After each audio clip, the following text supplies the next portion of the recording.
문재인 대통령이 방역을 방해하는 행위에 대해 공권력이 살아있음을 보여주라고 주문했습니다.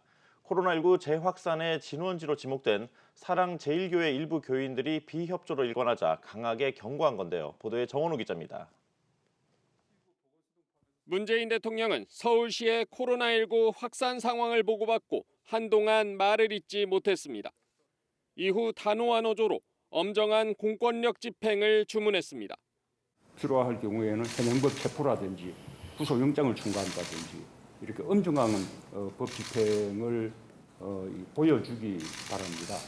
이 공권력이 살아있다라는 것을 국민들에게 꼭 보여주시기 바랍니다.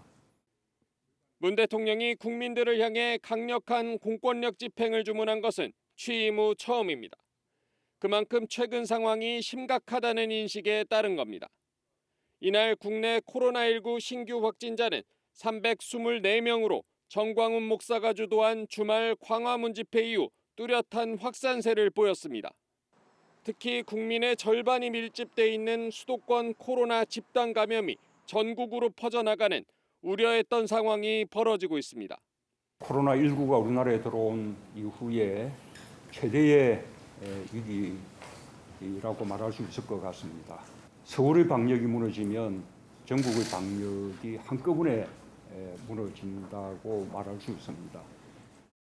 상황이 이런데도 사랑제일교회 일부 신도들은 집회 참가 사실을 숨기거나 자가격리 장소를 이탈하는 등 비협조적인 태도로 일관하고 있습니다. 또 방역당국이 사랑제일교회 신도 명단을 확보하기 위한 강제 행정조사를 벌였지만 교회 측의 반발로 어려움을 겪었습니다. 이날 긴급점검회의에 참석한 김창룡 경찰청장은 방역 방해 행위에 전 경찰력을 동원해 총력 대응하고 배후까지 규명해 처벌하겠다고 보고했습니다. 한국경제TV 정원우입니다. 신규 확진자 수가 하루 300명을 넘기는 등 코로나19 재확산이 걷잡을 수 없을 정도로 심각합니다. 언제쯤 백신 개발 소식을 들을 수 있을까요? 일단 정부는 백신 물량 확보 방법과 접종 계획부터 미리 세워두겠다는 방침입니다. 김수진 기자입니다. 정부는 21일 코로나19 치료제 백신 개발 범정부 지원위원회 회의를 열고 백신 도입과 예방 접종 전략을 논의했습니다.